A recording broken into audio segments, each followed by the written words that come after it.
Good morning. नमस्कार.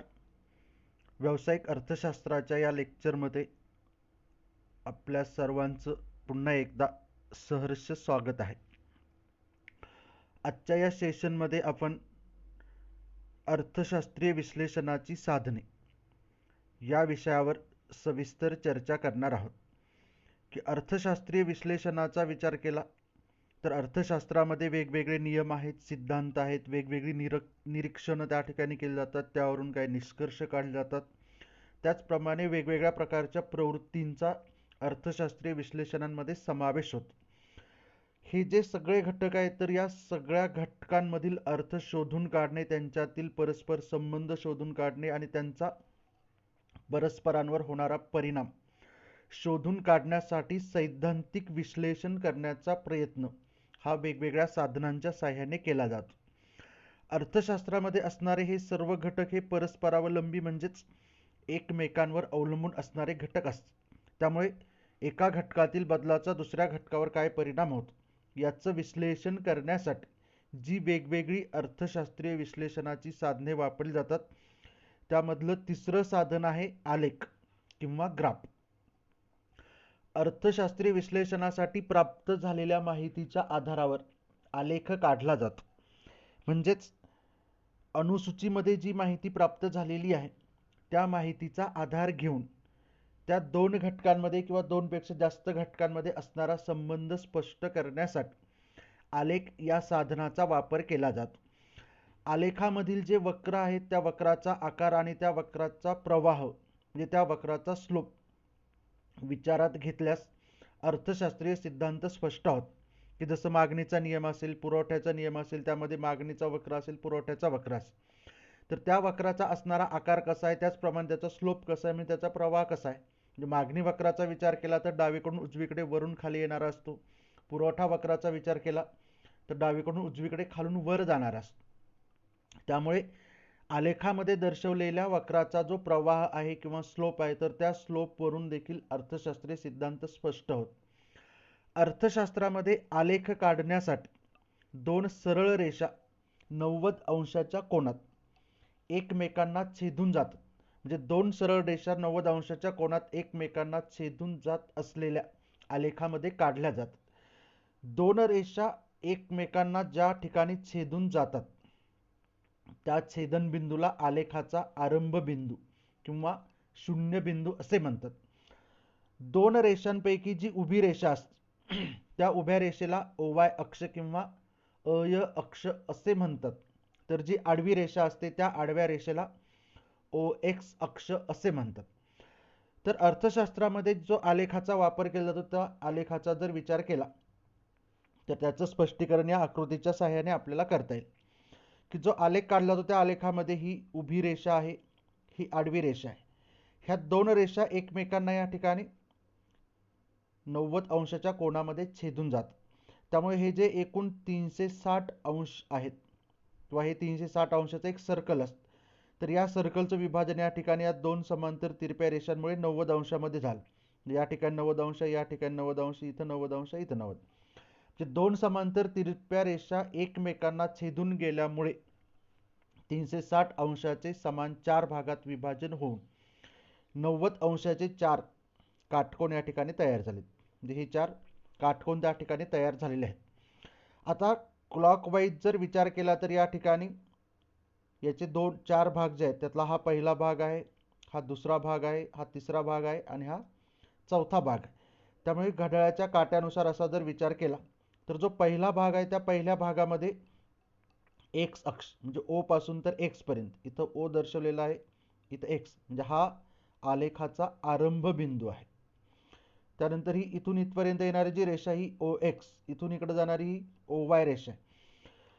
तर या पहिल्या भागाचा जर विचार केला तर पहिल्या भागामध्ये X अक्षावर असणारा घटक किंवा मोजला जाणारा घटक हा प्लस आहे, म्हणजे धनात्मक स्वरूपाचा आहे. त्याचप्रमाणे OY अक्षावर मोजला जाणारा जो घटक आहे तर तो घटक देखील या ठिकाणी धनात्मक स्वरूपाचा आहे. म्हणजेच भाग 1 मध्ये X प्लस आणि Y प्लस अशा प्रकारची परिस्थिती त्या ठिकाणी आहे. त्यानंतर दुसऱ्या भागाचा विचार केला तर दुसऱ्या भागामध्ये या ठिकाणी OX आणि O इथं -Y आहे. म्हणजे हा दुसरा भाग या ठिकाणी अस्तित्वात येतो. या दुसऱ्याच भागाचा विचार केला तर एक्स अक्षावर असणारा जो घटक आहे तो प्लस आहे किंवा धनात्मक स्वरूपाचा. वाय अक्षावर असणारा जो घटक आहे तर तो घटक मात्र त्या ठिकाणी ऋणात्मक स्वरूपाचा किंवा मायनस आहे. त्यामुळे दुसऱ्या भागाचा विचार केला तर दुसऱ्या भागामध्ये या ठिकाणी एक्स प्लस आणि वाय मायनस अशा प्रकारची परिस्थिती या ठिकाणी दिसून येते. त्यानंतर आलेखाच्या तिसऱ्या भागाचा विचार केला तर तिसऱ्या भागामध्ये या ठिकाणी ओ मायनस एक्स म्हणजे ओ पासून तर मायनस एक्स पर्यंत आणि ओ मायनस वाय असे दोन अक्ष या ठिकाणी अस्तित्वात आहेत. या दोन अक्षाचा विचार केला तर या ठिकाणी ओ या अक्षावर ओ एक्स या अक्षावर मायनस मध्ये दर्शवलेली संख्या आहे, वाय अक्षावर देखील मायनस मध्ये दर्शवलेली संख्या. म्हणजे या अक्षावर दर्शवलेली संख्या ऋणात्मक आहे, वाय अक्षावर दर्शवलेली संख्या देखील ऋणात्मक आहे. त्यामुळे या तिसऱ्या भागाचा विचार केला तर तिसऱ्या भागामध्ये एक्स आणि वाय हे दोनही ऋणात्मक स्वरूपाचे आहेत.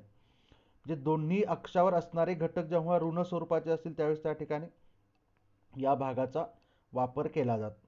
त्यानंतरचा चौथा भाग आहे हा. या भागाचा विचार केला तर या भागामध्ये ओ वाय हा एक अक्ष आहे आणि ओ एक्स मायनस हा एक अक्ष आहे. या भागाचा विचार केला तर ओ वाय या अक्षावर असणारा जो घटक आहे तर तो घटक हा धनात्मक स्वरूपाचा आणि ओ एक्स अक्षावर असणारा जो घटक आहे तर तो घटक त्या ठिकाणी ऋणात्मक स्वरूपाचा आहे. त्यामुळे या भागामध्ये एक्स मायनस आणि वाय प्लस अशा प्रकारची परिस्थिती या ठिकाणी अस्तित्वात असल्याचं दिसून येते.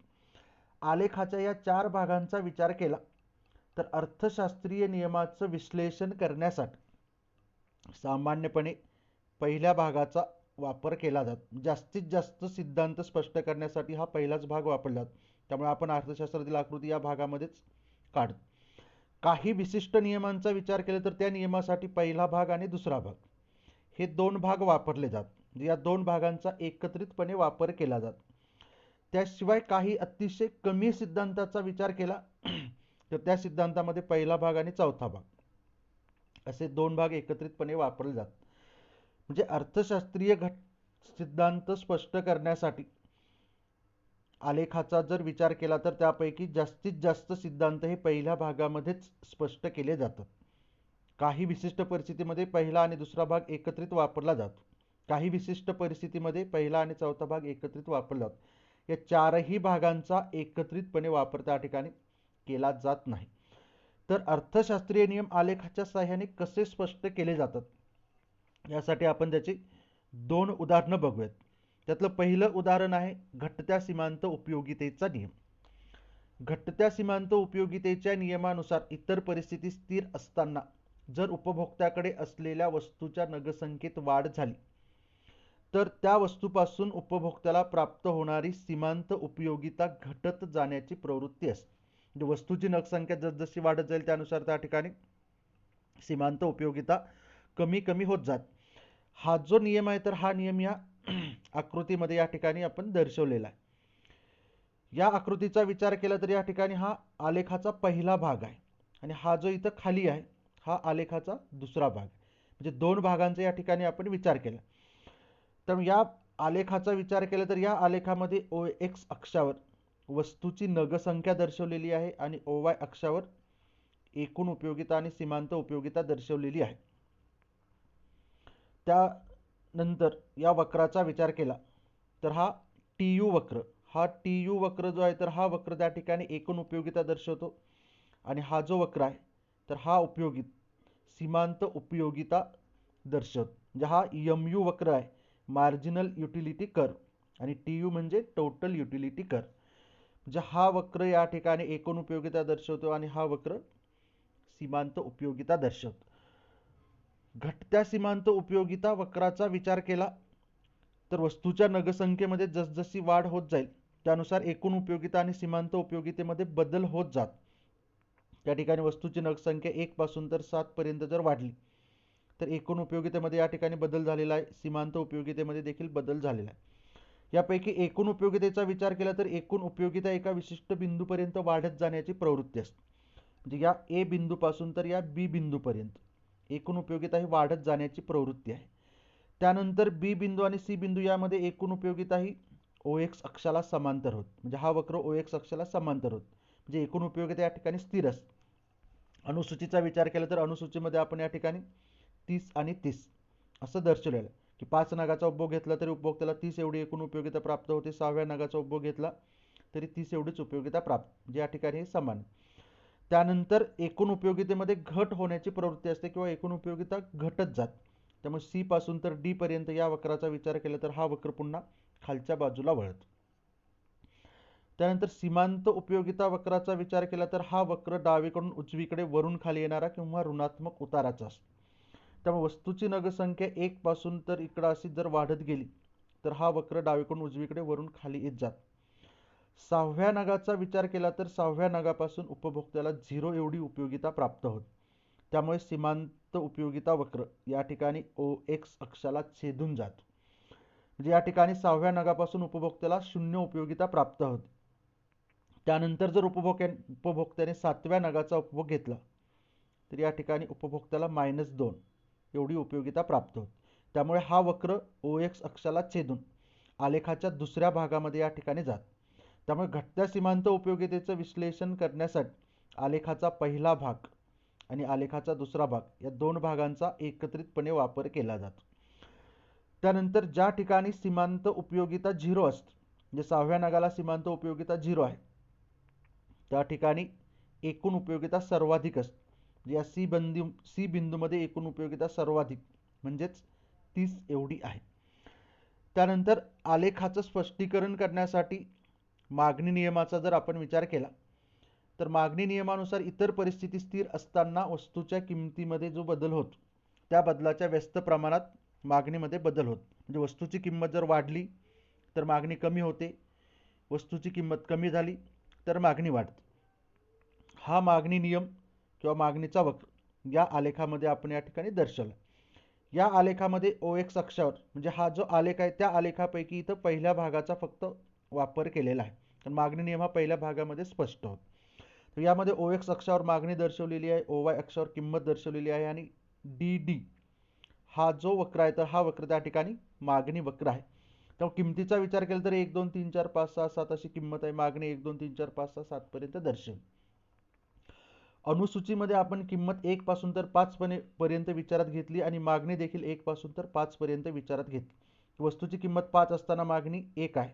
किमतीमध्ये जर 4 पर्यंत घट झाली तर मागणीमध्ये 2 पर्यंत वाढ होत. किंमत 3 झाली तर मागणी 3 होत. किंमत 2 पर्यंत कमी झाली तर मागणी 4 पर्यंत वाढ. किंमत जर 1 रुपयापर्यंत कमी झाली तर मागणी 5 पर्यंत वाढ. किंवा याच्या विरुद्ध असेल की 1 रुपये किंमत असताना मागणी 5 रुपये असेल, त्यानंतर किमतीमध्ये 2 पर्यंत वाढ झाली तर मागणी 5 पासून तर 4 पर्यंत कमी होत. किंमत 3 पर्यंत वाढली तर मागणी 3 पर्यंत कमी होत. किंमत जर 4 पर्यंत वाढली तर मागणी 3 पासून 2 पर्यंत कमी होत. किमतीमध्ये 5 पर्यंत वाढ झाली तर मागणी या ठिकाणी 1 पर्यंत कमी होत. त्यामुळे हा जो आलेख आहे तर या आलेखाचा जो पहिला भाग आहे त्या पहिल्या भागाचा वापर करून मागणी नियमाचं या ठिकाणी विश्लेषण करतायत.